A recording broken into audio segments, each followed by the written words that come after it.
Hello दोस्तों, मेरे channel में आपका स्वागत है। यदि आप मेरे चैनल पर नए हैं तो आप मेरे चैनल को सब्सक्राइब करें। धन्यवाद। अब मैं आपको एक कहानी सुनाने जा रहा हूँ, कृपया ध्यान से सुने। चैप्टर 1, माहिर, निष्ठा और मुलाकात। सुबह के करीब 10 बजने वाले थे। रात को अपनी काली चादर छोड़े कई घंटे बीत चुके थे और उसकी जगह एक नया खुशनुमा सवेरा ने ले लिया था, जहां सभी लोग एक नए दिन के साथ एक नई शुरुआत कर रहे थे।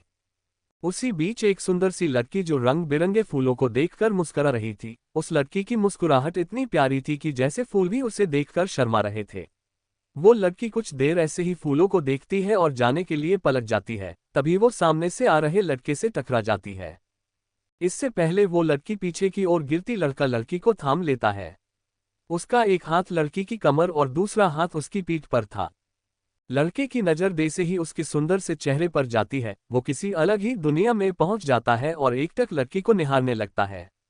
वो उसकी खूबसूरती में इतनी शिद्दत से खोया हुआ था कि उसे दुनिया जहान की कोई फिक्र नहीं थी। लड़की भी लड़के की आंखों में देखने लगती है। उसे एक अनजानी छुअन का एहसास हो रहा था, जो वह समझ नहीं पा रही थी। दोनों एक दूसरे में खोए हुए थे। तभी लड़की को होश आता है और वह लड़के को खुद से दूर करने की नाकाम कोशिश करने लगती है। लेकिन लड़का तो जैसे लड़की को छोड़ना ही नहीं चाहता था, वह उसे और कसकर पकड़ लेता है। लड़का बस उसकी झील जैसी आंखों में डूब जाना चाहता था, जो उसे अपनी ओर आकर्षित कर रही थी। लड़की को बहुत तेज गुस्सा आता है। वो पूरी ताकत से लड़के को खुद से दूर करती है और एक थप्पड़ लड़के के गालों पर जड़ देती है। कुछ सेकंड के लिए जैसे खामोशी छा जाती है।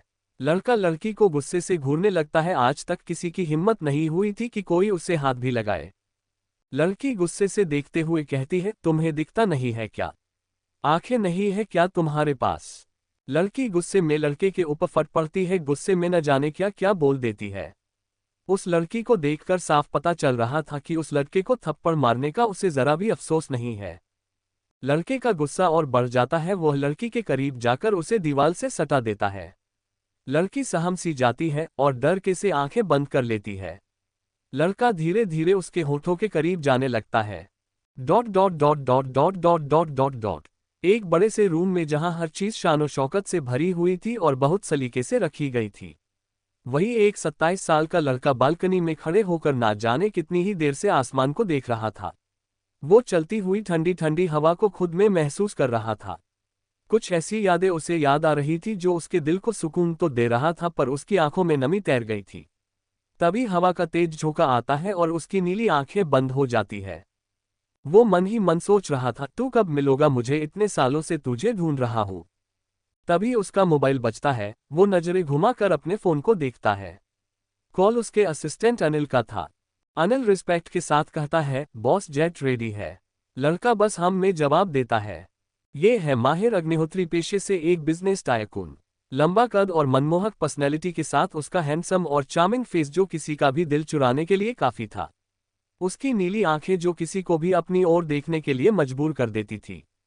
माहिर कुछ सेकंड तक अपने हाथों में मोबाइल को गोल गोल घुमाते हुए रूम के अंदर आता है और किसी को कॉल करता है। माहिर अपनी सर्द आवाज में कहता है, कुछ पता चला?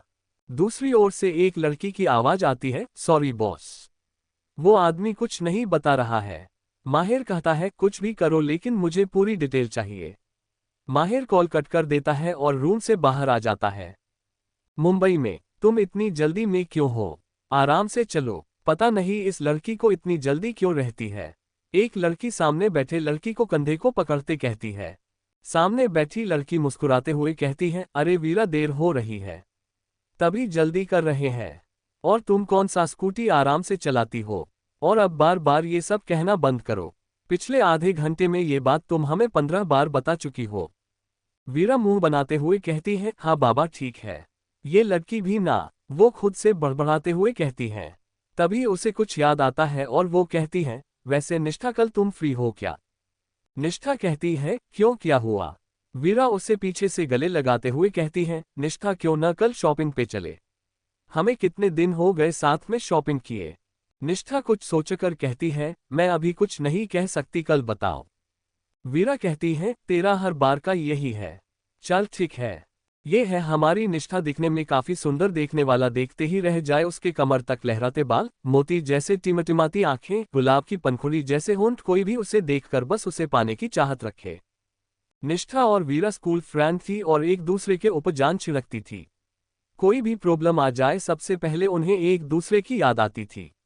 स्कूल से लेकर कॉलेज तक साथ में पढ़ते हुए उनकी दोस्ती और भी पक्की होती हो गई थी। दूसरी ओर माहिर अमेरिका से इंडिया लौटता है। वो अपने जेट से रॉब के साथ उतरते हुए अपने असिस्टेंट को कुछ ऑर्डर दे रहा था। उसकी आसपास के जितने लोग खड़े थे सभी ने उसके रिस्पेक्ट में अपना सर झुका रखा था। कोई भी माहिर के सामने गुस्ताखी करने की गलती नहीं करना चाहता था, नहीं तो सभी लोग माहिर के गुस्सैल और एरोगेंट बिहेवियर से वाकिफ थे। माहिर अनिल से अपनी बात कह ही रहा था, इतने में उसका मोबाइल शोर करने लगा। उसका असिस्टेंट मोबाइल की स्क्रीन देखकर कहता है, बॉस मैम का कॉल है। माहिर बस हमें जवाब देता है। माहिर का असिस्टेंट अनिल जल्दी से आगे बढ़कर माहिर के हाथों में उसका मोबाइल रखता है। माहिर कॉल रिसीव कर मोबाइल अपने कानों में लगा लेता है। हेलो, वह अपनी शांत आवाज में कहता है। बेटा पहुंच गए तुम? दूसरी ओर से माहिर की मां वीना बहुत प्यार से कहती है। माहिर कहता है, हाँ मां, बस एयरपोर्ट से निकल रहा हूं। वीना जी कहती हैं, बेटा आते हुए अनाथ आश्रम से होकर आना। मैंने राकेश काका को कुछ कपड़े और जरूरत का सामान भेजा है। तुम्हारे आने की खुशी में घर में छोटी सी पूजा रखी थी। मैं चाहती हूं कि तुम खुद बच्चों को सामान देकर आओ। माहिर अपनी मां की कोई भी बात टालता नहीं था, इसलिए वो आज भी अपनी मां की बात मानते हुए हाँ में जवाब देता है और फोन रख देता है। वो अपनी चील सी नजर सब पर डालते हुए आगे बढ़ जाता है। वही कुछ लड़कियां, हाय कितना हैंडसम है। पहली लड़की, ओ माय गॉड ये तो बिजनेस टाइकून माहिर अग्निहोत्री है ना। दूसरी लड़की, हाँ यार पहली बार सामने से देखा है इसे। नहीं तो ना इसकी फोटो किसी न्यूज में आती है ना ही मैगजीन में। मैंने इसे एक बार एक इवेंट में देखा था, वो भी दूर से एक झलक ही देख पाई थी। तीसरी लड़की, हाय काश मैं इसकी गर्लफ्रेंड होती। ये तो इतना स्मार्ट और अमीर है कि मैं तो इसकी नौकरानी बनने को भी तैयार हूँ। कम से कम इसे रोज देखने को तो मिलेगा। वही माहिर आसपास के लोगों को इग्नोर करते हुए आगे बढ़ रहा था। माहिर के बॉडीगार्ड ने उसे चारों ओर से कवर कर रखा था। वो उसे वीआईपी एरिया से उसे बाहर ले जाते हैं। सामने ही चमकदार और बेहद महंगी स्पोर्ट्स कार माहिर का इंतजार कर रही थी। माहिर बिना समय गवाए कार में जाकर बैठ जाता है और कार हवा को चीरते हुए आगे बढ़ जाती है। आश्रम में बच्चों के बीच चहल पहल मची हुई थी। आखिर आज उन सब की प्यारी निष्ठा दीदी जो आई थी। निष्ठा और वीरा को बच्चों ने चारों ओर से घेर रखा था और शोर मचाते हुए उनके गोल गोल घूम रहे थे। निष्ठा वहां खड़े सभी बच्चों को प्यार से देखते हुए कहती है, कैसे हो बच्चों। एक प्यारी सी बच्ची निष्ठा के पैरों को से लिपटते हुए कहती है, दीदी हम सब ठीक है। आप पिछले संडे क्यों नहीं आई थी? निष्ठा ये सुनकर उदास हो जाती है, फिर मुस्कुराते हुए कहती है, दीदी को कुछ काम था इसलिए नहीं आए, लेकिन दीदी आप सब के लिए चॉकलेट लाई है। ये सुनकर सब बच्चे खुश हो जाते हैं। निष्ठा और वीरा मिलकर सब बच्चों को चॉकलेट बांटते हैं। निष्ठा चारों ओर नजरें घुमाते हुए उन बच्चों को देखती है और कहती है, तो बच्चों आज की क्लास शुरू करें। आज हम डांस करेंगे। ये बोलते हुए निष्ठा चेहरे पर प्यारी सी मुस्कान थी। निष्ठा बीच बीच में आश्रम आकर बच्चों को कुछ न कुछ सिखाती थी। निष्ठा की पढ़ाई पूरी हो चुकी थी और उसे बचपन से ही उसे डांस करने का बहुत शौक था। वह एक फेमस डांसर बनना चाहती थी, उसके लिए वो काफी मेहनत भी कर रही थी। दूसरी ओर माहिर की स्पोर्ट्स कार आश्रम के आगे रुकती है। माहिर अपने रौबदार अंदाज में कार से बाहर आता है। वह अपने असिस्टेंट अनिल से बात करते हुए आश्रम की दरवाजे की ओर बढ़ जाता है। माहिर आगे चलते हुए कहता है, कल की सारी मीटिंग दोपहर के बाद कर दो, उससे पहले हम स्टार एंटरटेनमेंट जाएंगे। अनिल कहता है, ठीक है बॉस। तभी माहिर की नजर गाने की आवाज की ओर जाती है जहां निष्ठा बच्चों को डांस सिखा रही थी। माहिर निष्ठा को पीछे से ही देख पा रहा था, तभी अनिल की आवाज से माहिर का ध्यान टूटता है। चलो बच्चों आज के लिए इतना ही, आप सब भी थोड़ा आराम कीजिए। निष्ठा अपने चेहरे पर आ रहे बालों को पीछे करते हुए कहती है। सभी बच्चे एक साथ कहते हैं, ठीक है दीदी। बॉस ये है अनिता जी, आश्रम का सारा काम यही देखती है। अनिल माहिर को अनिता से इंट्रोड्यूस करवाते हुए कहता है, नमस्ते मिस्टर अग्निहोत्री, हमें बहुत खुशी हुई कि आप खुद यहाँ आए। सामने खड़ी अनिता कहती है, जिसके चेहरे पर खुशी साफ देखी जा सकती थी। माहिर कहता है, जी आपको किसी भी चीज की जरूरत पड़े आप हमारी हेल्प ले सकती है। उद्धरण चिन्ह। अनिता खुशी के साथ कहती है, आप लोगों ने हमारी बहुत हेल्प की है, इन बच्चों की पढ़ाई भी अच्छे से हो पा रही है। माहिर बस हल्का सा मुस्कुरा देता है। माहिर का ध्यान गाने के बंद होने पर जाता है और उसकी आंखें किसी को ढूंढने लगती हैं। पर वहां उसे वह नहीं दिखती है। तभी उसका मोबाइल बजता है और वह कॉल पिक करने के लिए पीछे गार्डन की ओर जाने लगता है। दूसरी तरफ निष्ठा गार्डन में जाकर फूलों को देखने लगती है। उन रंग बिरंगे फूलों को देखते हुए उसकी आंखों में एक अलग ही चमक आ गई थी, जो उसकी खुशी बयां कर रही थी। वो मुस्कुरा रही थी और उसकी मुस्कुराहट इतनी प्यारी थी कि जैसे फूल भी उसे देखकर शर्मा रहे थे। वो खुद से कहती है, अरे वाह, कितना सुंदर लग रहे हमारे लगाए हुए फूल। ऐसे ही ये बढ़ते रहेंगे तो कुछ दिन में पूरा गार्डन इन सुंदर फूलों से भर जाएगा। वह पूरे गार्डन को एक नज़र देख के मुस्कुराती है और वापस जाने लगती है। सामने से माहिर अपने मोबाइल में देखते हुए आ रहा था। दोनों का ही ध्यान एक दूसरे पर नहीं था। दोनों टकरा जाते हैं। इससे पहले निष्ठा पीछे की ओर गिरती माहिर निष्ठा को थाम लेता है। उसका एक हाथ निष्ठा के कमर पर और दूसरा हाथ उसके पीठ पर था। माहिर की नज़र जैसे ही उसके सुंदर से चेहरे पर जाती है, वो कहीं अलग ही दुनिया में पहुंच जाता है और एकटक निष्ठा को निहारने लगता है। वो उसकी खूबसूरती में इतनी शिद्दत से खोया हुआ था कि उसे दुनिया जहान की कोई फिक्र नहीं थी। निष्ठा माहिर की नीली आंखों में देखने लगती है, जिसमें ना जाने कितने ही राज दफन थे। उसे एक अनजानी छून का एहसास हो रहा था जिसे वह समझ नहीं पा रही थी। दोनों एक दूसरे की आंखों में खोए हुए थे। तभी निष्ठा को अचानक होश आता है। वो माहिर को खुद से दूर करने लगती है, पर माहिर तो जैसे निष्ठा को खुद से दूर नहीं करना चाहता था, वो निष्ठा को और कसकर पकड़ लेता है। माहिर के इस हरकत से निष्ठा को बहुत तेज गुस्सा आता है। वह पूरी ताकत से माहिर को खुद से दूर करती है और एक थप्पड़ माहिर के गाल पर जड़ देती है।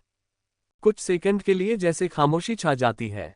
माहिर निष्ठा को गुस्से से घूरने लगता है। आज तक किसी की हिम्मत नहीं हुई थी माहिर अग्निहोत्री को कोई छू भी सके, और इस लड़की की इतनी हिम्मत हो गई थी कि उसने उसे थप्पड़ मार दिया। निष्ठा माहिर को गुस्से से देखते हुए कहती है, दिखाई नहीं देता तुम्हें?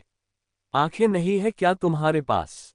निष्ठा गुस्से में माहिर को जाने क्या क्या बोल रही थी, जो उसे खुद नहीं पता था। उसे देखकर साफ पता चल रहा था कि उसे माहिर को थप्पड़ मारकर कोई अफसोस नहीं हो रहा है। माहिर का गुस्सा और बढ़ जाता है। वह तेजी निष्ठा के करीब जाकर उसे दीवार से सटा देता है। माहिर ने इतने जल्दी रिएक्ट किया था कि उसकी मूवमेंट को देखकर निष्ठा सहमसी जाती है। फिर भी हिम्मत करके माहिर की तरफ देखकर कहती है, क्या क्या कर रहे हो तुम? माहिर उसके करीब जाने लगता है। निष्ठा डर के मारे आंख बंद कर लेती है। माहिर उसे गौर से देख रहा था। उसकी आंखें बंद थी, झालर जैसी घनी पलकें जो डर से फड़फड़ा रही थी। उसके गुलाबी होंठ कांप रहे थे और उसका पूरा चेहरा डर से लाल हो रहा था। वो बेहद खूबसूरत लग रही थी। वह उसके होठों के बिल्कुल करीब जाकर अपनी कर्कश आवाज में कहता, आंखें क्यों बंद कर ली? डर लग रहा है? तभी निष्ठा अपनी आंखें खोलती है। उसकी झील सी आंखें माहिर की नीली आंखों से जा मिलती हैं। वो माहिर की आंखों में जैसे कहीं खोसी जाती है। उसे ऐसा लग रहा था उसने पहले भी माहिर को कहीं देखा है, पर कहा उसे याद नहीं आ रहा था। वो उसकी बाहों में बेचैन हो रही थी। माहिर के मोबाइल में मैसेज का नोटिफिकेशन आता है। वह एक नज़र निष्ठा को देखता है और उसे अपनी बाहों से आज़ाद करके बाहर चले जाता है। जिंदगी में ऐसा पहली और आखिरी बार हुआ होगा जब माहिर अग्निहोत्री को किसी ने थप्पड़ मारा हो और वो अब भी सही सलामत जिंदा हो। निष्ठा अब भी अपने में ही कहीं खोई हुई थी। उसके बाहों से आज़ाद होने के बाद भी वो उसके छुअन को महसूस कर पा रही थी, जैसे उसकी छुअन की गर्माहट पूरे बदन में फैलते हुए उसके दिल में पहुंच रही हो। शौक से वो किसी मूर्ति की तरह जमी खड़ी थी। वीरा निष्ठा को ढूंढते हुए गार्डन में आ जाती है। वीरा निष्ठा को बुत बन के खड़े हुए देखती है। वह निष्ठा को हिलाते हुए कहती है, ओ हेलो मैडम, कहाँ खोई हुई हो? हम भी इसी दुनिया के हैं, जरा हमें भी देख लो। निष्ठा जैसे सोए हुए सपने से जागती है और वह देखती है कि माहिर तो कब का चला गया है। वीरा कहती है, अब ऐसे क्या देख रही है? क्या हुआ? मैं कुछ पूछ रही हूँ, तुझसे बोलेगी भी? कुछ भी तो नहीं, मैं तो बस वो। निष्ठा इधर उधर देखते हुए कहती है। तभी उसे माहिर का चेहरा याद आ जाता है और वह फिर कुछ सोचने लगती है। चट्टू, वह लड़की मुझे चाहिए। निष्ठा फिर से कहीं खो जाती है। वीरा उसे लगभग चिल्लाते हुए कहती है, तू सुन भी रही है मैं क्या कह रही हूँ? उद्धरण चिन्ह। कुछ नहीं, एक बंदर। नहीं, बंदर के पापा नहीं, गोरिल्ला मिल गया था। निष्ठा गुस्से से कहती है। ये कहते हुए उसकी सांसें तेज हो गई थी और वो तेजी से सांस ले रही थी। वीरा को कुछ समझ नहीं आता। वह कंफ्यूजन भरा लुक देते हुए कहती है, क्या बोल रही है तू? ठीक से बोल, मुझे कुछ समझ में भी तो आना चाहिए। निष्ठा झुंझलाते हुए कहती है, कुछ नहीं यार, घर चलते हैं। इतना कहकर वो पैर पटकते हुए वहां से बाहर आ जाती है। वीरा उसे देखते हुए खुद से कहती है, इसे क्या हुआ? वो जल्दी जल्दी उसके पीछे जाती हैं। दूसरी ओर माहिर आश्रम के बाहर आकर किसी को कॉल करता है। दूसरी ओर से आवाज आती है, भाई आप मेरा फोन क्यों नहीं उठा रहे हैं? मैं कब से आपको कॉल कर रहा हूँ, कहाँ है आप? हम सब आपका कब से वेट कर रहे हैं। आप कब तक आ रहे हैं? कॉल पर दूसरी ओर के लड़के ने लगभग सवालों की झड़ी लगा ली थी। माहिर शांति से उसकी बातें सुन रहा था और अपने भाई की आवाज सुनकर उसके चेहरे पर हल्की सी मुस्कुराहट आ गई थी। माहिर अपनी शांत आवाज में कहता है, हर्ष मैं बस आ रहा हूँ। हर्ष कहता है, ठीक है भाई आप जल्दी आइए। माहिर कार में जाकर बैठ जाता है और ड्राइवर को घर चलने के लिए बोलता है। थोड़ी देर बाद निष्ठा और वीरा बाहर आती है और घर के लिए निकल जाती है।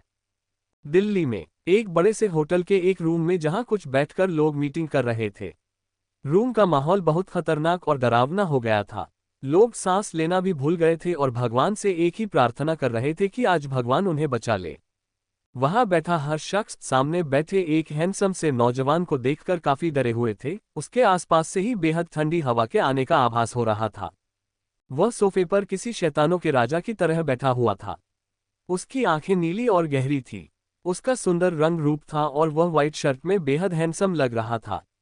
उसकी सुंदरता दुनिया से परी थी। उसकी नीली आंखें और खूबसूरत होठ के साथ उसके चेहरे के परफेक्ट फीचर किसी का भी दिल धड़काने के लिए काफी था। उस वक्त उस शख्स की दिलकश आंखें सामने बैठे लोगों को घूर रही थी। शांति से नहीं बल्कि गुस्से से। क्या तुम लोगों ने मुझे ये बताने के लिए यहां बुलाया है? तुम लोगों से एक काम ठीक से नहीं होता है। वह नौजवान टेबल पर फाइल फेंकते हुए बेहद गुस्से से कहता है। सब उसकी कोल्ड आवाज सुनकर कांप उठते हैं। एक आदमी अपना थूक गटकते हुए कहता है, सर एक हफ्ते में ये प्रोजेक्ट पूरा हो जाएगा। कुछ प्रॉब्लम के? वह नौजवान उसके तरफ गुस्से से देखते हुए कहता है, 3 दिन में ये प्रोजेक्ट पूरा हो जाना चाहिए। प्रॉब्लम और मिस्टेक सुनने के लिए मेरे पास टाइम नहीं है। वह आदमी डर के मारे हाँ कह देता है, क्योंकि उसे पता था अगर उसने कुछ भी कहा तो अगली बार बोलने लायक नहीं रहेगा। क्योंकि सामने बैठा शैतान उनकी एक छोटी सी गलती पर उन्हें मौत के घाट उतार सकता था। तुम सब जा सकते हो, वह हैंडसम सा नौजवान कहता है। सबको ऐसा लगता है वो अभी मौत के मुंह से बाहर निकले हो। वो सब बिना एक पल में वहां से गायब हो जाते हैं। तभी उसकी सेक्रेटरी ईसा कहती है, सर क्या आप कॉफी लेंगे? वह बस हाँ में सर हिला देता है। ईसा खुशी से कॉफी लेने चले जाती है। ये है मिहिर, माहिर को छोटा भाई। मिहिर माहिर से 1 मिनट का छोटा है। कहने को तो दोनों एक दूसरे से 21 साल से नहीं मिले हैं, फिर भी दोनों एक दूसरे को ढूंढने की पूरी कोशिश कर रहे हैं। दोनों का चेहरा एक जैसा नहीं दिखता है, ये बात आपको आगे पता चल जाएगा ऐसा क्यों है। पर मिहिर की आंखें कुछ कुछ माहिर जैसे ही है। मिहिर दिखने में बहुत चार्मिंग, किसी सपनों के राजकुमार जैसा था। न जाने कितनी ही लड़की उसे पाने की सपने देखती थी। उसी होटल में दूसरी ओर एक लड़की सबको उनका काम समझा रही थी। उसके बाल बार बार उसके चेहरे पर आकर उसे परेशान कर रहे थे और वो उन पर ध्यान ना देते हुए अपना काम कर रही थी। तभी एक लड़का आता है और कहता है, आरोही। आरोही पलटकर देखती है। वह लड़का उसे एकटक उसे देखने लगता है। तभी आरोही कहती है, कहिए अमन सर। अमन का ध्यान टूटता है और कहता है, सारे अरेंजमेंट हो गए ना? आरोही कहती है, जी सर सब हो गया। ये है हमारी आरोही, खूबसूरती की मिसाल। कोई भी देखे तो बस देखता ही रह जाए। उसके लंबे सिल्की बाल, दूध जैसा गोरा रंग, प्यारी सी बड़ी बड़ी आंखें और उसके गले पर तिल। ना जाने कितने ही लड़के उसके प्यार में दीवाने हो गए थे और कितनी ही लड़कियां उससे जलती थी। लेकिन आरोही सभी बातों को इग्नोर करते हुए अपने काम पर फोकस करती थी। अमन उस होटल के मालिक का बेटा था। वह आरोही को बहुत पसंद करता था। वह उसे अपनी गर्लफ्रेंड बनाना चाहता था, पर आज तक उसने कभी कहा नहीं था। आरोही अमन से बात कर ही रही थी, तभी एक लड़की दौड़ती हुए आती है और हांफते हुए कहती है, आरोही रूम नंबर 308 में कॉफी की जगह ऑरेंज जूस रखने को कहा गया है। आरोही चौंक कर कहती है, क्या वो लोग आ ही गए हैं? तुम मुझे अभी बता रही हो निशा? निशा खुद की सांसों को नॉर्मल करते हुए कहती है, मुझे अभी ही पता चला है। तुम भिजवा दो, तब तक मैं उन्हें देखती हूँ। आरोही अपनी डायरी उठाती है और वहां से जाते हुए कहती है, मैं ही ले जाती हूँ और कुछ गड़बड़ नहीं होना चाहिए। आरोही जल्दी से अपने में हाथ ऑरेंज जूस का ट्रे लिए रूम नंबर 308 की ओर जाती है और जल्दी जल्दी में 307 का दरवाजा खोलने लगती है। जैसे ही वो दरवाजा खोलती है, दूसरी ओर मिहिर भी दरवाजा खोलने वाला होता है। आरोही दरवाजा खोलने के साथ ही पूरा जूस मिहिर के ऊपर पर गिरा देती है। ये सब देखकर मिहिर का गुस्सा 7वें आसमान पर पहुंच जाता है। वह गुस्से से कहता है वो थे। लेकिन जैसे ही उसकी नजर आरोही पर पड़ती है वह उसका सारा गुस्सा एक पल में गायब हो जाता है। मिहिर अपनी आंखों में चमक लिए आरोही को एकटक देखने लगता है। आरोही यह सब देखकर काफी डर जाती है। वह मिहिर की वाइट शर्ट को ही देख रही थी जिसने उसने पूरा जूस गिरा दिया था। आरोही माफी मांगते हुए कहती, सॉरी सर, सो सॉरी, वो मैं। आरोही जल्दी से टिश्यू लेकर उसके कपड़ों को साफ करने लगती है। मिहिर तो बस आरोही को देखे जा रहा था, जो काफी डरी हुई और कितनी मासूम लग रही थी। उसका सुंदर चेहरा डर से ऐसा लग रहा था जैसे वो अभी रो ही देगी। मिहिर कहता है, कोई बात नहीं। आरोही मासूमियत के साथ कहती है, मैंने जानबूझकर नहीं किया। आरोही फिर रुककर कहती है, आप वॉशरूम जाकर कपड़े साफ कर लीजिए, नहीं तो दाग लग जाएगा। मिहिर हाँ कहता है और उसे देखते रहता है। वो उसकी मासूमियत पर फिदा हो गया था। उसकी नजरें भी जैसे उसे बस सामने खड़ी लड़की को ही देखने कह रही थी। आरोही फिर कहती है, सर प्लीज जल्दी जाइए। उद्धरण चिन्ह। मिहिर होश में आता है और आरोही को देखते हुए वॉशरूम की ओर चल देता है। आरोही नीचे गिरे ग्लास को उठाने लगती है, तभी उसका फोन बजता है। आरोही के घर से कॉल आ रहा था। ये देखकर आरोही जल्दी से फोन उठाती है। दूसरी तरफ की आवाज सुनकर आरोही हैरानी और घबराहट के साथ कहती है, क्या ये सब कैसे हुआ? मैं अभी आ रही हूं।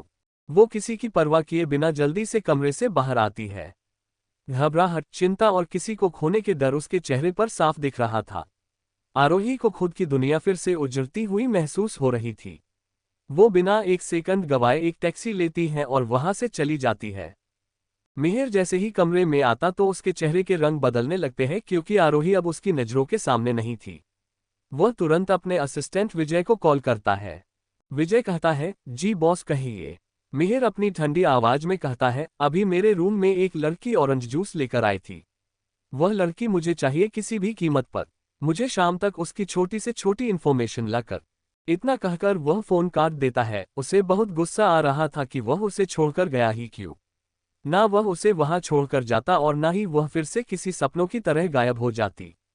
दूसरी ओर यह सब सुनकर विजय के हाथ से मोबाइल गिरने ही वाला था। वह खुद को संभलता है। ये कौन लड़की है जिसके बारे में बॉस सोच रहे हैं? वह मन ही मन सोचने लगता है। लेकिन उसका काम सिर्फ अपने बॉस का ऑर्डर फॉलो करना था। मिहिर की सेक्रेटरी ईसा जैसे ही रूम में आ जाती है और जैसे ही सुनती है कि मिहिर किसी लड़की को ढूंढ रहा है तो वो मन मन जल भून उठती है। उसे उस लड़की पे बहुत गुस्सा आता है, क्योंकि मिहिर को फंसाने के लिए वो सालों से मेहनत कर रही थी और वह अपनी मेहनत किसी भी कीमत पर जाया नहीं होने देना चाहती थी। ईसा अच्छे अपने ड्रेस ठीक करती है और जब उसे लगता है कि वह अब मिहिर के सामने जाने के लिए अब परफेक्ट है, वह स्टाइल से चलते हुए अंदर जा रही है। वह खुद को नॉर्मल करते ही कहती है, सर आपकी कॉफी। मिहिर गुस्से में उसके तरफ देखते हुए कहता है, गेट आउट। ईसा बहुत डर जाती है। उसके हाथ में लगभग कॉफी गिरते हुए बची थी। वह रूम से तुरंत निकल जाती है और सोचती यह कौन सी लड़की आ गई जिसके कारण सर इतना गुस्सा हो रहे हैं। मिहिर की नज़र जमीन पर गिरी हुई चेन पर जाती है। वह उस चेन को उठाकर मुस्कुराता है और जेब में रख लेता है। वह रूम से बाहर आता है और ऑफिस के लिए निकल जाता है। मुंबई में माहिर कार में बैठकर निष्ठा के बारे में सोच रहा था और उसके ख्यालों में ही वह घर पहुंच जाता है।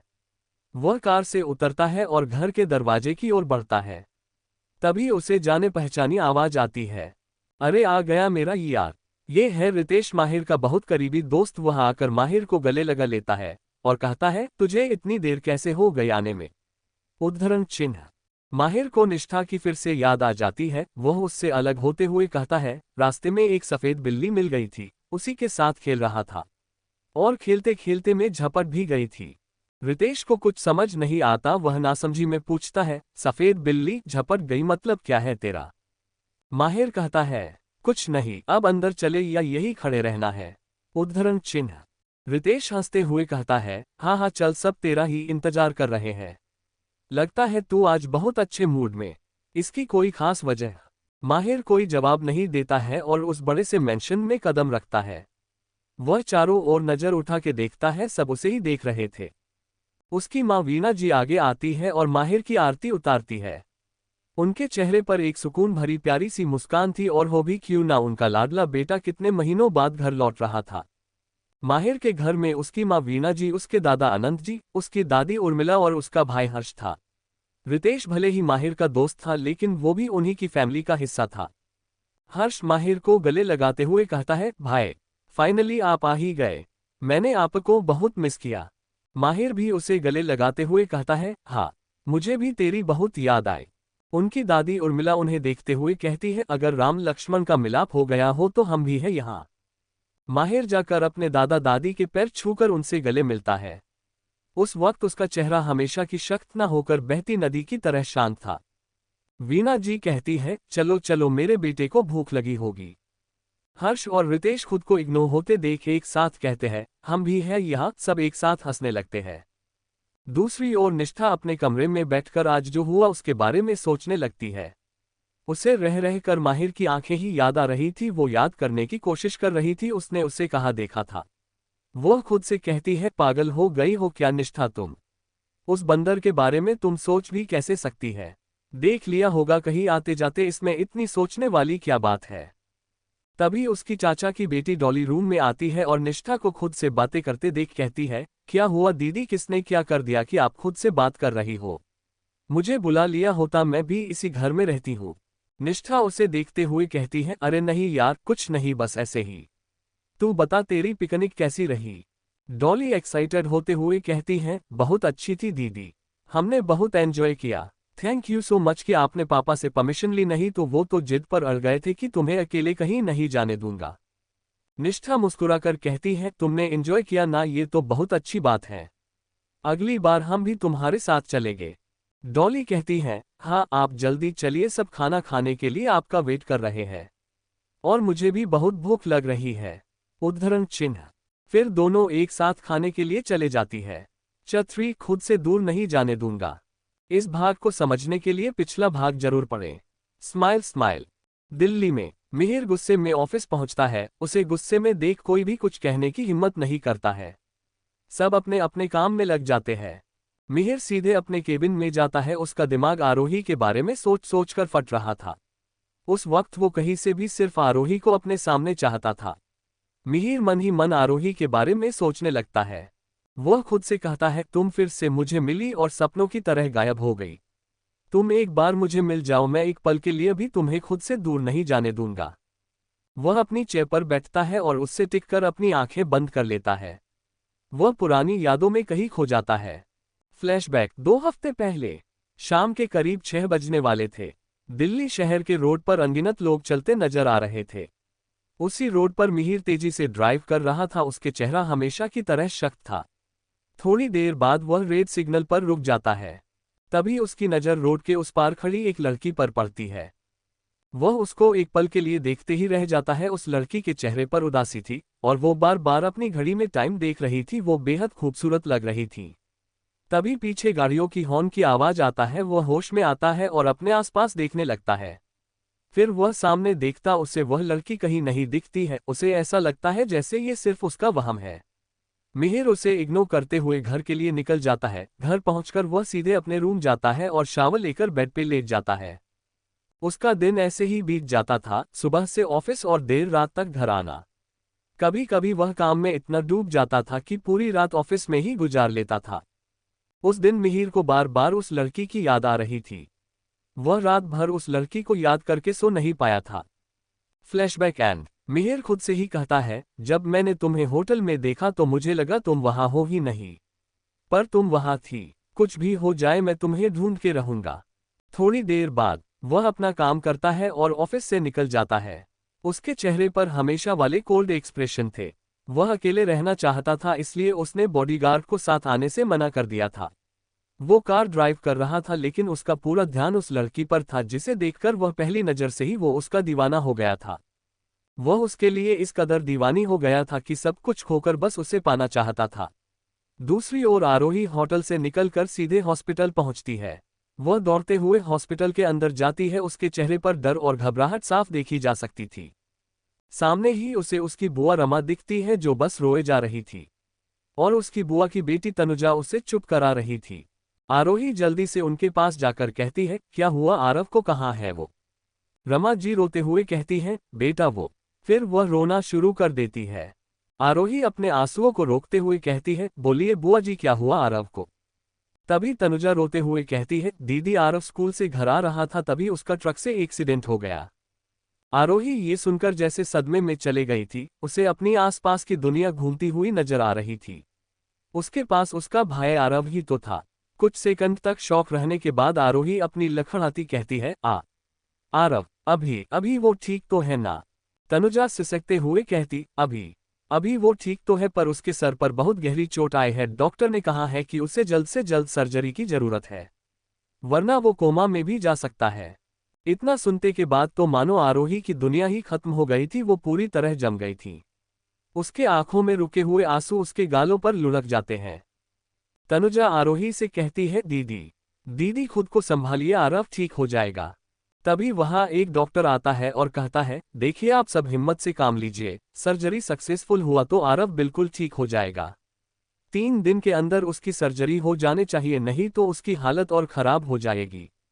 डॉक्टर की बात सुनकर आरोही को थोड़ी हिम्मत मिलती है और वह जल्दी से कहती है, तो आप जल्दी से जल्दी उसकी सर्जरी कीजिए। डॉक्टर कहता है, ठीक है, आप फॉर्म और पेमेंट कर दीजिए, हम सर्जरी की तैयारी करते हैं। इतना कहकर डॉक्टर वहां से चला जाता है।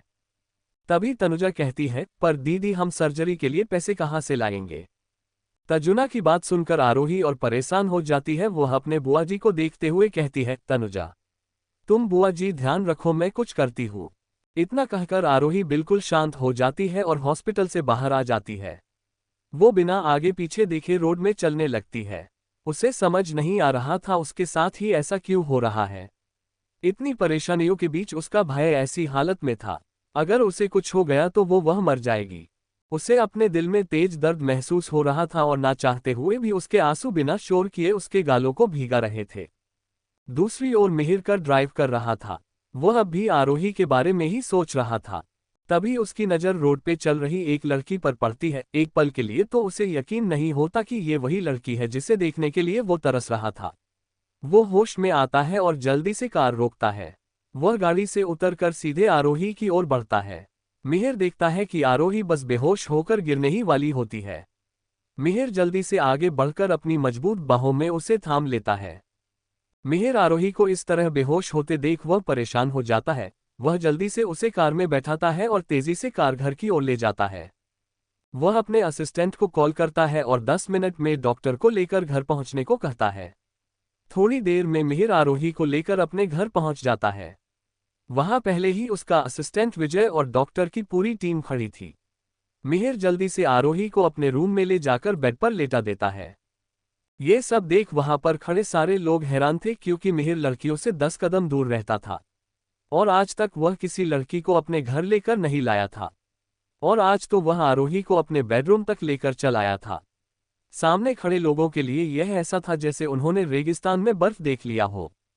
मिहिर डॉक्टर को कोल्ड लुक देते हुए कहता है, इसे चेक करो, क्या हुआ इसे? अचानक बेहोश हो गई थी।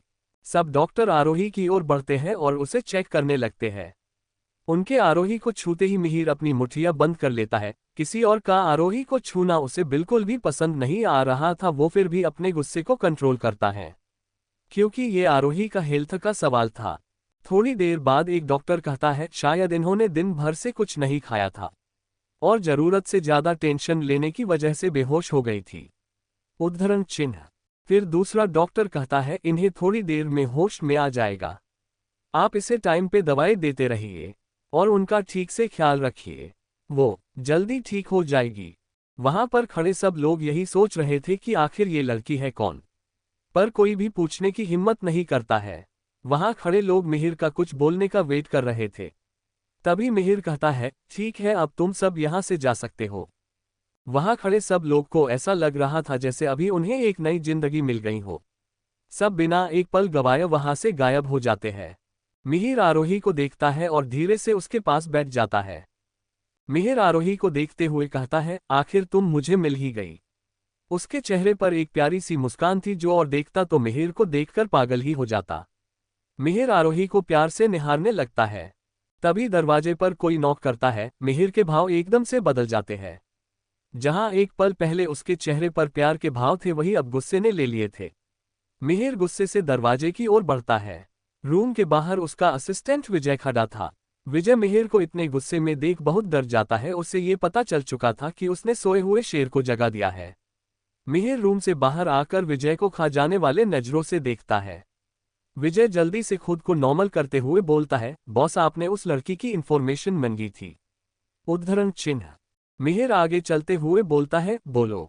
उद्धरण चिन्ह। विजय उसके पीछे पीछे चलते हुए बोलता है, उस लड़की का नाम आरोही है। उद्धरण चिन्ह। मिहिर धीरे से कहता है, आरोही, और फिर हल्का सा मुस्कुराता है।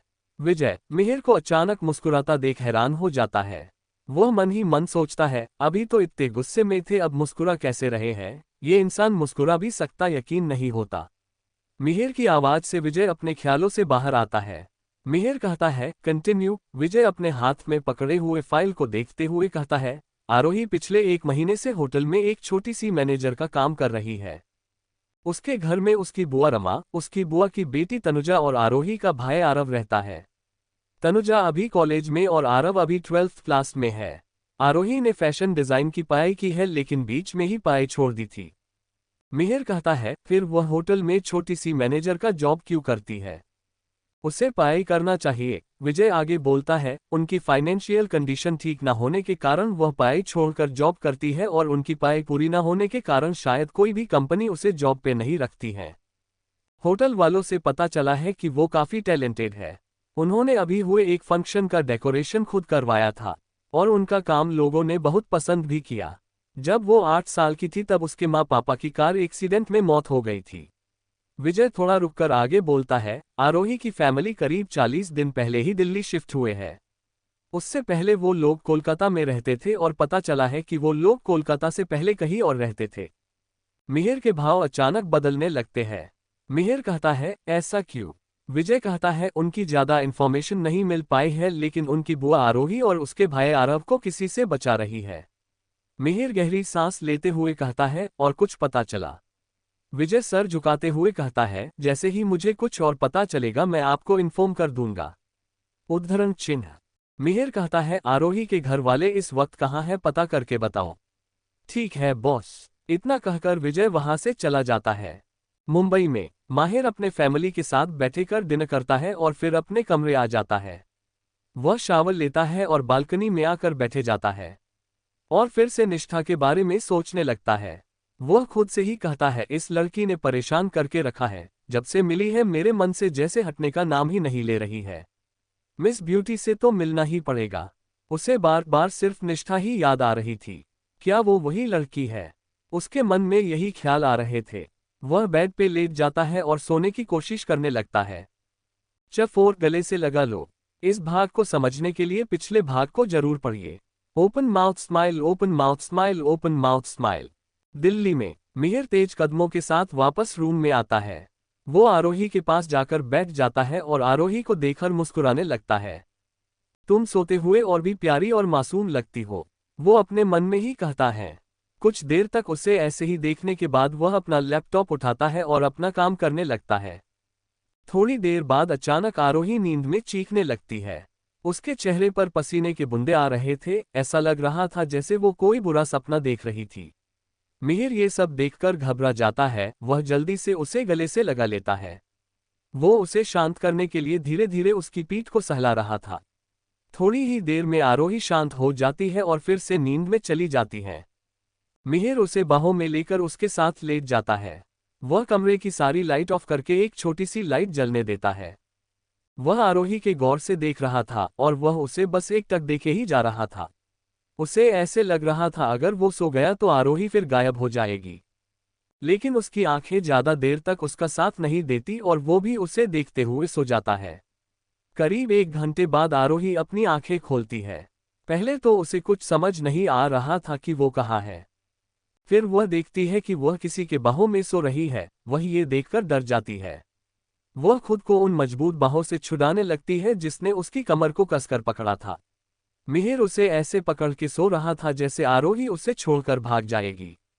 कहीं न कहीं ये बात सच भी थी, अगर आरोही खुद को छुड़ा पाती तो वह तुरंत वहां से भाग जाती।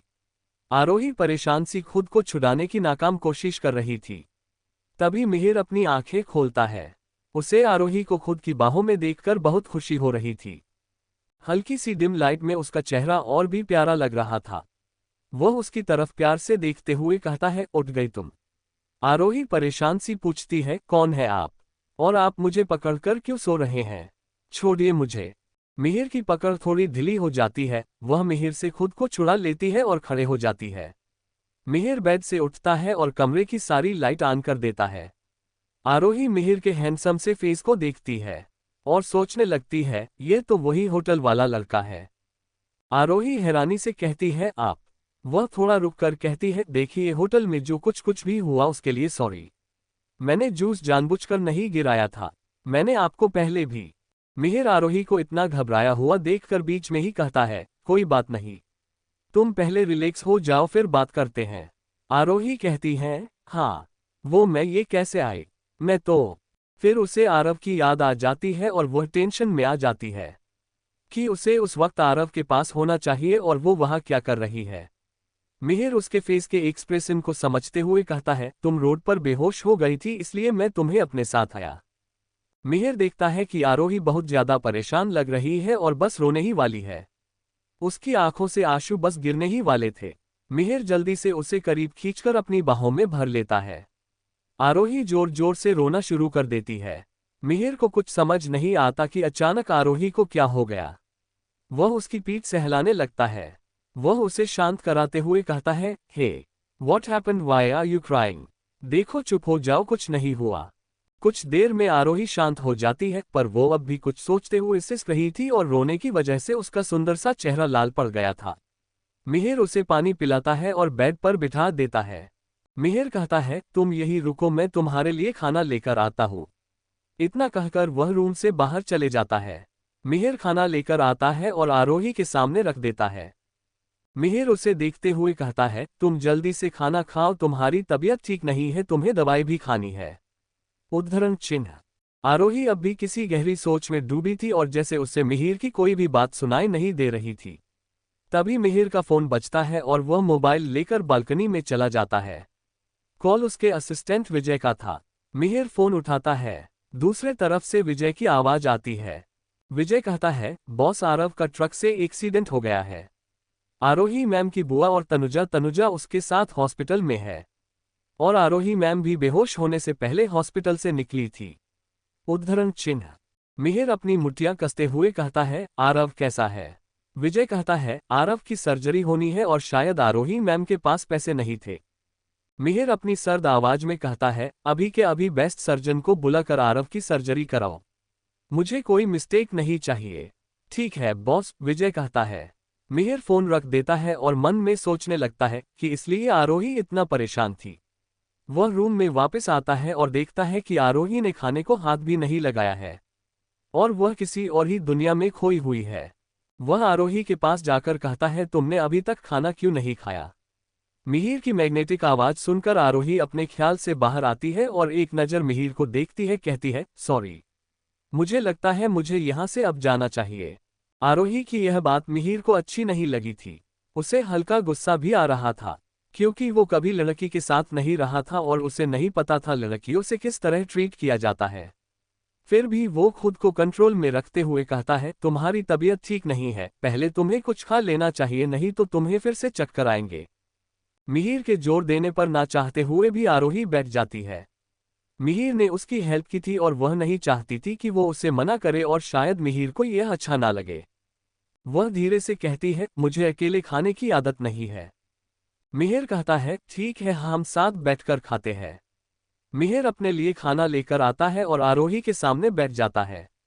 उसकी नज़र बराबर आरोही पर थी, जो नजरें झुकाए धीरे धीरे अपना खाना खा रही थी।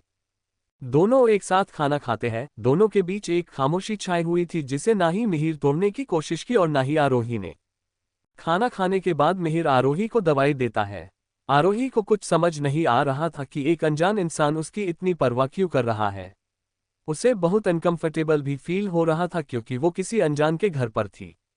आरोही मिहिर को देखते हुए अपनी मीठी सी आवाज में कहती है, अब मुझे चलना चाहिए। आपने मेरे लिए जो कुछ भी किया उसके लिए थैंक यू। मिहिर अजीब तरह से उसे देखता है और कहता है, इतनी रात को कहाँ जाओगी? अभी तुम्हारा जाना सेफ नहीं है। आज तुम यहीं रुक जाओ, मैं तुम्हें सुबह घर छोड़ दूंगा। आरोही भी सोच में पड़ जाती है। क्या सच में उसका इस वक्त बाहर जाना ठीक था? बिल्कुल भी नहीं। वह कभी भी, किसी भी वक्त, कभी सेफ नहीं थी। और कुछ सोचकर ही वो अंदर तक कांप गई थी। मिहिर उसे ऐसे सोचते देख प्यार से कहता है, इतना सोचो मत, रुक जाओ। आरोही अपनी ही कसमकश में फंसी मिहिर को देखती है और अपना सर हाँ में हिलाती है। फिर दोनों के बीच अचानक अजीब सी खामोशी छा जाती है। दो अनजानों के बीच खामोशी होना कोई बड़ी बात नहीं थी। मिहिर खामोशी तोड़ते हुए कहता है, वैसे तुम्हारा नाम का क्या है? मिहिर ऐसे पूछता है जैसे उसे कुछ पता ही नहीं है। उसकी नजरें एक पल के लिए भी सामने बैठी लड़की से हटने के लिए तैयार नहीं थी। उसका दिल कर रहा था वह उसे इसी तरह बस देखते ही रहे। आरोही जवाब देती है, आरोही। मिहिर कहता है, बहुत अच्छा नाम है तुम्हारा। आरोही फीकी सी मुस्कान के साथ कहती है, थैंक्स। मिहिर मन में ही कहता है, मेरे लिए तुम्हारा नाम दुनिया का सबसे अच्छा नाम है, आरोही। वह मन ही मन मुस्कुराते हुए को आरोही को देख रहा था। आरोही बहुत टेंशन में थी और ये बात मिहिर अच्छे से समझ रहा था। मिहिर उसकी परेशानी समझते हुए खुद उससे पूछने का फैसला करता है और अपनी शांत आवाज में कहता है, तुम कुछ परेशान लग रही हो। सब ठीक है? आरोही अपनी लड़खड़ाती आवाज में कहती है, नहीं, कुछ भी तो नहीं। आरोही का इस तरह मना करना मिहिर के दिल को चोट पहुंचाता है। वह चाहता था कि आरोही अपनी सारी प्रॉब्लम उसे बता दे और वह एक पल में उसकी सारी उदासी दूर करके उसकी जिंदगी में खुशियां भर दे। मिहिर कहता है, तुम मुझे बता सकती हो सकता है मैं तुम्हारी हेल्प कर सकूं।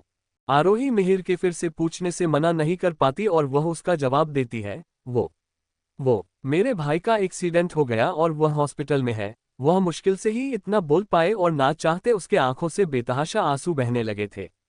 वो खुद के इमोशंस को कंट्रोल नहीं कर पा रही थी। मिहिर को आरोही के आंसू देखकर उसको बहुत तकलीफ हो रही थी। मिहिर उसे चुप कराते हुए कहता है, तुम शांत हो जाओ, कुछ नहीं होगा उससे। आरोही को पता नहीं क्या होता है, वह जल्दी से मिहिर के गले लगकर रोने लगती है।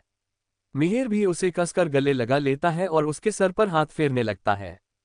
वह उसे बेड पर बैठाता है और खुद उसके साथ बैठ जाता है।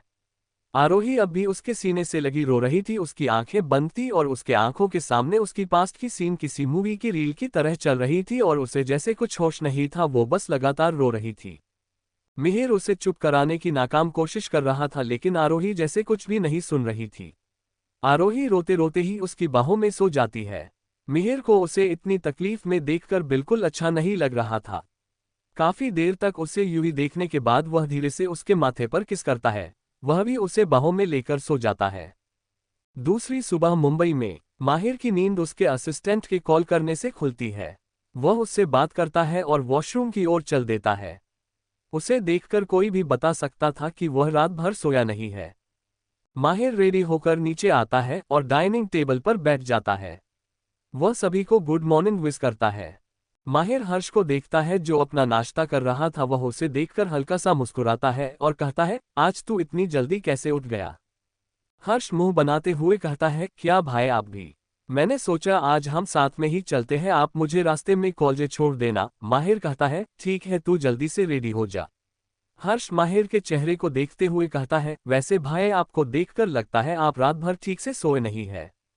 हर्ष की बात सुनकर माहिर के ख्यालों में फिर से निष्ठा आ जाती है। वह रात भर उसके बारे में सोच सोच कर ही तो सो नहीं पा रहा था और जब उसे नींद आई तो भी निष्ठा उसके सपनों में आकर उसे तंग कर रही थी। हर्ष उसे फिर कहता है, क्या हुआ भाई, किसके बारे में सोच रहे हो? माहिर उसे अजीब तरह से देखता है और कहता है, कुछ नहीं, तू जल्दी जा, हमें निकलना भी है। निष्ठा का घर सूरज सर पर चढ़ने आया था और हमारी निष्ठा माहिर नींद उड़ाकर बेफिक्री से सो रही थी। उसने अपने पिल्लों को कसकर गले लगाया हुआ था और पर्दे से आते हुए सूरज की रोशनी में उसका चेहरा चमक रहा था। अरे निष्ठा बेटा, उठ भी जा, बहुत देर हो गई है। निष्ठा की मां प्रेरणा उसे आवाज देते हुए कहती है। निष्ठा नींद में कहती है, हाँ माँ, बस थोड़ी देर और। इतना कहकर वह करवट बदलकर फिर से सो जाती है। निष्ठा की मां प्रेरणा उसे देखते हुए कहती, तू उठ रही है या मैं आऊं? निष्ठा उठते हुए कहती है, उठ गई हूं माँ, और मुंह बना के घड़ी की ओर देखने लगती है। जैसे ही उसकी नजर घड़ी पर पड़ती है वह चौंककर बेड से उठती है और कहती है, माँ आपने अभी तक मुझे उठाया क्यों नहीं था? प्रेरणा जी कपड़े समेटते हुए कहती है, मैं अभी तक तुझे उठा ही रही हूँ। अब राजकुमारी का मन हो तभी वह उठेगी ना। निष्ठा बाथरूम की ओर दौड़ के जाते हुए कहती है, मैं आज लेट कैसे हो सकती हूँ। थोड़ी देर बाद निष्ठा तैयार होकर रूम से बाहर आती है। उसे जल्दी जल्दी सीढ़ियों से नीचे आता देख उसके चाचा राघव कहते हैं, गुड मॉर्निंग बेटा, इतनी जल्दी में कहाँ जा रही हो। निष्ठा उसके पास जाते हुए कहती है, गुड मॉर्निंग चाचू, मैंने बताया था ना आपको, मेरा सपना अब पूरा होने वाला है और आज मेरा पहला दिन है। राघव कहता है, तुम्हारे डांस के लिए ऑल द बेस्ट। वैसे कौन सी कंपनी में जा रही तुम है। निष्ठा बड़ी सी मुस्कुराहट लिए कहती है, स्टार एंटरटेनमेंट। च 5 फेमस डांसर। इस भाग को समझने के लिए पिछले भाग को जरूर पढ़े। Smile smile.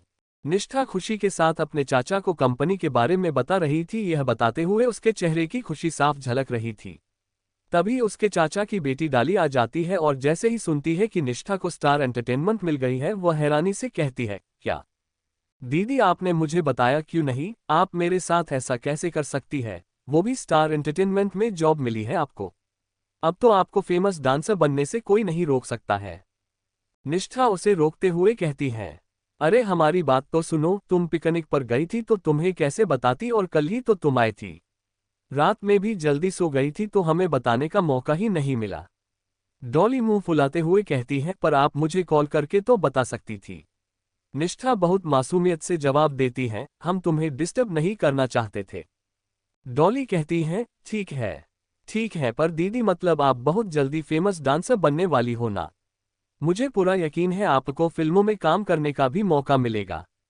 निष्ठा भी हल्का सा मुस्कुरा देती है। निष्ठा अपने चाचा की तरफ देखते हुए कहती है, चाचू क्या आप हमारी एक हेल्प कर सकते हैं। राघव अपने हाथ में पकड़े न्यूज़पेपर को साइड में रखते हुए कहते हैं, हाँ बोलो बेटा, मुझसे हो पाएगा तो जरूर करूंगा। निष्ठा कहती है, चाचू अब हमें इतनी बड़ी कंपनी में हमें काम करने के मौका मिल रहा है और साथ साथ बड़े बड़े डांसर के साथ डांस करने का मौका भी मिलेगा और हम इस मौके को खोना नहीं चाहते हैं। राघव जी कहते हैं, ये तो बहुत अच्छी बात है। निष्ठा हल्की उदासी के साथ कहती है, पर एक प्रॉब्लम है। डॉली अपनी आंखें मटकाते हुए कहती, पर इसमें प्रॉब्लम वाली क्या बात है, ये तो आपके करियर के लिए बहुत अच्छा है। निष्ठा कहती है, हमें नहीं लगता पापा इस बात के लिए राजी होंगे। उन्हें वैसे भी हमारा डांस करना पसंद नहीं है। ये बोलते हुए निष्ठा उदास हो जाती है। राघव कहते हैं, उसकी चिंता तुम मत करो बेटा, तुम अपने काम पे ध्यान दो, बड़े भैया से हम बात करेंगे। डॉली कहती है, हाँ दीदी पापा सही कह रहे हैं, आप अपने डांस पे फोकस कीजिए, बाकी तो आजकल सभी को एक दूसरे प्रॉब्लम होने लगी है। तभी निष्ठा की चाची सुरभि आते हुए कहती है, सब नाश्ते के लिए आ गए हैं। आप सब की बातें हो गई हो तो आप सब भी चलिए पहले हम आप लोगों को निष्ठा के फैमिली से मिलवाते हैं। निष्ठा के पापा का नाम प्रतीक खन्ना और निष्ठा की मां प्रेरणा खन्ना से तो आप सब मिल चुके हैं। प्रेरणा निष्ठा की दूसरी मां है, फिर भी उसने उसे बहुत प्यार से बड़ा किया है। निष्ठा की एक बहन भी है, प्रेरणा की खुद की बेटी यामिनी। उसकी फैमिली में उसके दादा अरुण जी, उसके चाचा राघव, उसकी चाची सुरभि और उन दोनों की बेटी डॉली। अब कहानी में आते हैं। निष्ठा अपनी चाची को मना करते हुए कहती है, नहीं चाची हमें देर हो रही है, हम बाहर से ही कुछ खा लेंगे। निष्ठा की चाची सुरभि कहती है, अरे बेटा थोड़ा सा तो खा। तभी बीच में निष्ठा की बहन यामिनी टोंट मारते हुए बोलती है, रहने दीजिए चाची, अच्छा है घर का ही खाना बचेगा। यामिनी निष्ठा की सौतेली बहन थी। वह निष्ठा को शुरू से ही पसंद नहीं करती थी, उसे लगता था कि उसकी मां निष्ठा को ही प्यार करती थी। निष्ठा बुरा नहीं मानती और बाहर जाते हुए कहती है, आज हमारा पहला ही दिन है और हमें पहले ही दिन लेट नहीं होना है। ये बोल वो घर के बाहर चले जाती है। निष्ठा टैक्सी लेती है और वहां से निकल जाती है। दूसरी ओर माहिर और हर्ष अपने घर से निकलते हैं। माहिर हर्ष को कॉलेज छोड़ता है और वहां से अपने ऑफिस आ जाता है। हर्ष कॉलेज के अंदर जा रहा था, तभी वो देखता है कि कुछ लड़के एक लड़की को छेड़ रहे हैं। वह लड़की के सामने जाकर खड़ा हो जाता है और अपनी गहरी नजरों से सामने खड़े लड़कों को घूरने लगता है। बाकी लड़के हर्ष को देखकर घबरा जाते हैं। उन्हें अच्छे से पता था कि हर्ष क्या कर सकता है। हर्ष उन सभी लड़कों को घूरते हुए कहता है, आज के बाद किसी लड़की को छेड़ते हुए दिखे तो यहां कभी नजर नहीं आ पाओगे। सारे लड़के चुपचाप वहां से निकल जाते हैं। हर्ष उस लड़की की तरफ देखता है। लड़की वहां से जा रही थी और वह उसे देख रहा था। हर्ष खुद से ही कहता है, अजीब लड़की है, एक थैंक्स भी नहीं बोली, भलाई का तो जमाना ही नहीं है। तभी उसका फ्रेंड आदित्य आते हुए कहता है, क्या हुआ, अकेले अकेले किससे बात कर रहा है। हर्ष आगे चलते हुए कहता है, कुछ भी नहीं यार। चल। आदित्य कहता है, कहाँ चले, आज तो एक भी क्लास नहीं है। हर्ष पलटकर उसे देखता है। आदित्य फिर कहता है, आज मैंने दो लड़कियों को मिलने के लिए बुलाया है। वह ऐसे कह रहा था जैसे उसने कोई जंग जीत ली हो। हर्ष उसे कंफ्यूजन भरा लुक देते हुए कहता है, मतलब? उद्धरण चिन्ह। आदित्य कहता है, और क्या मतलब यार, तुझे लड़की देखने से मतलब? चल अब पार्क में। आदित्य उसे खींचते हुए पार्क में ले जाता है। दोनों एक साथ वहीं बैठ जाते हैं। हर्ष के मन अब भी कुछ देर पहले वाली लड़की चल रही थी और वह ना चाहते हुए भी उसे ही याद कर रहा था। उन दोनों का वहां बैठे हुए काफी देर गई थी, लेकिन अभी तक वहां कोई लड़की नहीं आई थी। हर्ष अपने मोबाइल में देखते हुए कहता है, इतना टाइम हो गया, चल यहां से। वो लड़की अभी भी तुझे भूल गई होगी, वैसे भी तू कौन सा याद करने वाली चीज है। इतना बोलकर हर्ष जोर जोर से हंसने लगता है। हर्ष को हंसते हुए देखकर आदित्य मुंह बनाते कहता है, देख यार, तू हंसना बंद कर। वो अभी तक क्यों नहीं आए है, ऐसे तो गड़बड़ हो जाएगी। हर्ष कहता है, गड़बड़ हो जाएगी मतलब? तभी एक लड़की उन्हीं की तरफ आती हुई दिखाई देती है। लड़की पूरी ब्रांडेड सामानों से लदी हुई थी, उसने चेहरे पर काफी मेकअप भी किया हुआ था। वो लड़की आते हुए कहती है, सॉरी यार, मैं थोड़ा लेट हो गई। आदित्य उसे ऊपर से नीचे तक देखते हुए कहता है, थोड़ा लेट हो गई? फलक पे चांद सितारों को नींद आ रही है, दूसरी का टाइम हो गया और तू अब आ रही है।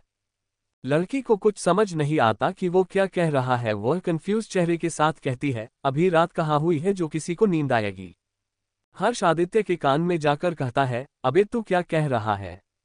आदित्य को तभी दूसरी लड़की आती हुई नजर आती है। वह लड़की आकर सीधे आदित्य के गले लग जाती है। पहली लड़की ये देखकर हैरान हो जाती है। वह लड़की आदित्य को अपनी तरफ खींचते हुए कहती है, कौन है यह आदित्य? तभी पहली लड़की गुस्से से कहती है, तुम कौन हो? और मैं इसकी गर्लफ्रेंड हूँ। दूसरी लड़की लगभग चिल्लाते हुए कहती है, क्या? पर कल ही तो इसने मुझे प्रपोज किया था। उद्धरण चिन्ह। दोनों लड़कियां एक साथ आदित्य को गुस्से से घूरने लगती है। आदित्य जल्दी से उन्हें समझाते हुए कहता है, मेरी बात तो सुन। वो इतना कह पाता है कि वो दोनों लड़की गुस्से में पैर पटकते वहां से चले जाती है। ये सब देखकर हर्ष अपनी हंसी कंट्रोल नहीं कर पाता और जोर जोर से हंसने लगता है। वह आदित्य को चिढ़ाते हुए कहता है। दिल्ली में मिहिर का घर। सुबह के करीब 7 बजने वाले थे। मिहिर की जब नींद खुलती है तो वो अपनी बाहों में सुकून से सो रही सुंदरी को देखता है और उसके होठों पर अपने आप ही मुस्कान छा जाती है। वह आज देर तक सोता रहा। उसे रात में बहुत अच्छी नींद आई थी, क्योंकि जिस लड़की की वजह से उसकी चैन नींद सब उड़ चुकी थी, वह रात भर उसकी बाहों में सोई थी और वह हर सुबह उसे अपनी बाहों में देखना चाहता था। वह अपनी पतली उंगलियों से उसके चेहरे को प्यार से सहलाता है और वॉशरूम में चला जाता है। थोड़ी देर बाद आहिस्ता से आरोही अपनी आंखें खोलती है और बैठ जाती है।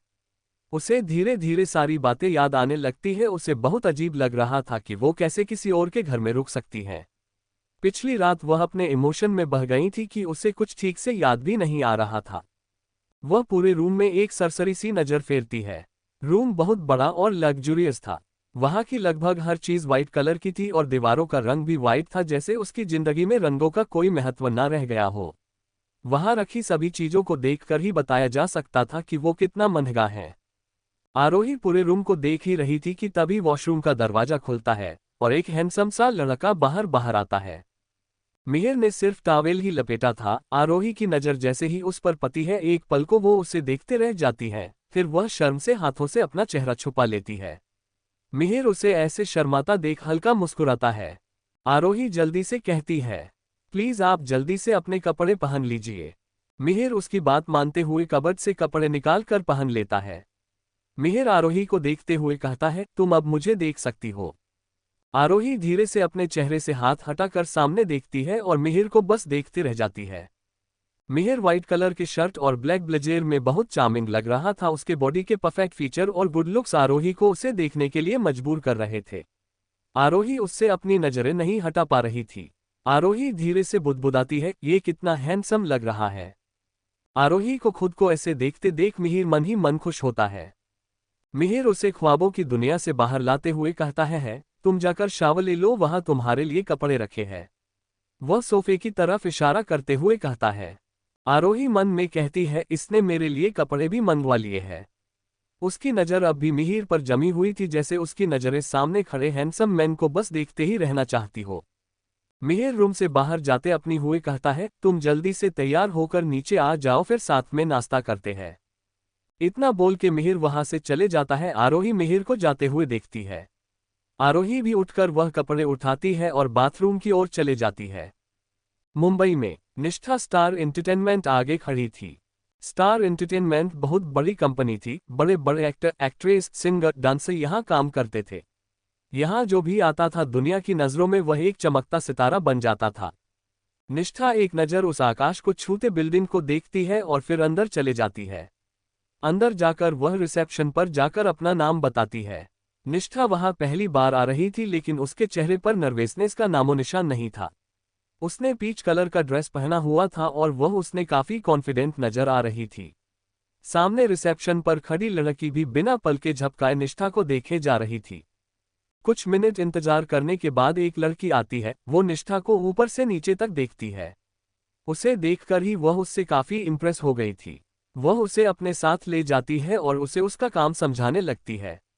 उस लड़की का नाम रिचा था। वो दिखने में थोड़ी हिलती थी, पर उसका गोल मटोल चेहरा बहुत प्यारा था। रिचा कहती है, निष्ठा अभी एक फिल्म की शूटिंग चल रही है। उस मूवी के डांस सॉन्ग्स मिस्टर राज लीड कर रहे हैं। तुम उसके साथ काम करोगी। उद्धरण चिन्ह। निष्ठा राज का नाम सुनकर ही खुश हो जाती है। वो एक फेमस कोरियोग्राफर था। स्टार एंटरटेनमेंट बाकी एंटरटेनमेंट कंपनियों से बहुत अलग था।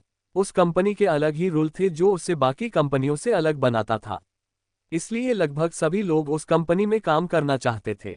आम आदमी उस कंपनी के अंदर कदम भी नहीं रख सकता था। कंपनी इतनी बड़ी थी कि फिल्म के सेट वही रेडी हो जाते थे और शूटिंग के आधे सीन वही शूट हो जाते थे। वहां जैसे पूरा का पूरा स्टूडियो बना हुआ था। निष्ठा रिचा को देखते हुए खुशी से कहती है, ठीक है। तभी निष्ठा की नज़र माहिर पर जाती है जो लिफ्ट से बाहर रहा था। उसे झटका सा लगता है और वह आंखें बड़ी बड़ी करके माहिर को देखने लगती है। आगे की कहानी सुनने के लिए पार्ट 2 देखें और मेरे चैनल को सब्सक्राइब जरूर करें। धन्यवाद।